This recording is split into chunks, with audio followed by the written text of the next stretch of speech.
To put all these twists and turns into perspective, I spoke earlier with Andriy Shevchenko. He is a member of the Ukrainian parliament. I started by asking him where he sees things moving in the coming days.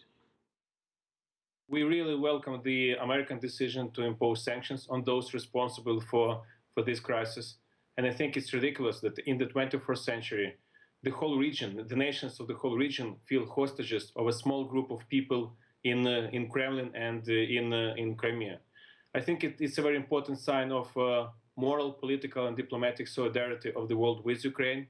And we really want our international friends to understand Russia is challenging not just Ukraine, they're challenging the whole international community.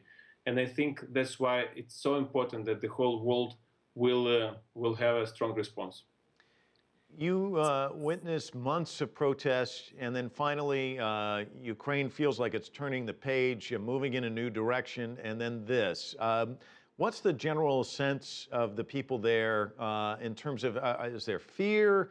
Is there concern? How would you describe the general consensus of most folks there in Ukraine? Well, I think we are really upset to see this kind of relations with Russia. This nation has gone through this horrible shock of mass murder in the streets of Kiev. And this nation was just about to start standing up on its feet. And that was the moment when Russia started this military intervention.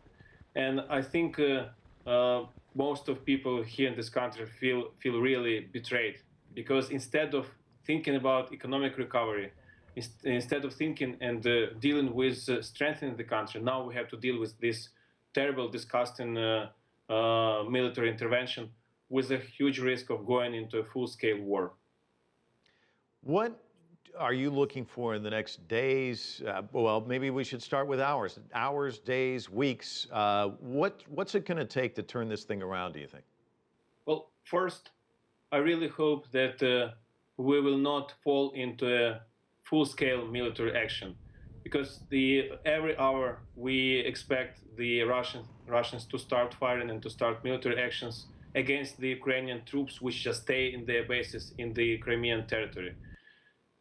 I think as of the moment, it's clear for everyone that the only thing we need as of the moment is de-escalation, which means that the troops have to be withdrawn from Crimea. And then we can do the political job. We can talk about the future referendums. We can talk about the division of powers between the national government of Ukraine and the local government of Crimea. But de-escalation first, it's something which is crucially important in the next several hours. But there are those on the flip side of this who say that the eastern part of Ukraine, particularly Crimea, you've got a lot of Russian language speaking individuals who feel a deep affinity with Russia, who feel torn about the direction the country's going in. How can the folks in Kiev extend an olive branch to them and make them feel more welcome, do you think? Well, it's an old story which has been used by Russian propaganda.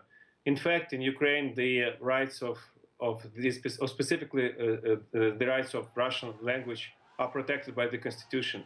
If you walk down the streets of Kiev, not even talking about the east of the country, you will see Russian language all over the place. 9 news magazines out of 10 are in Russian here in Kiev. 8 newspapers out of 10 are in Russian here in Kiev.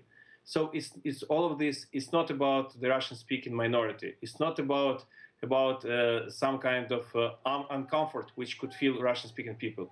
It's about Russia using pretext of the Russian minority to violate the international law and to violate the territorial integrity of this country. And I have talked to many friends of mine who live in Crimea. They are horrified with the possibility of Crimea becoming a place for a war conflict. Andriy, thank you so much for taking time out of your day to visit with us. We certainly appreciate it.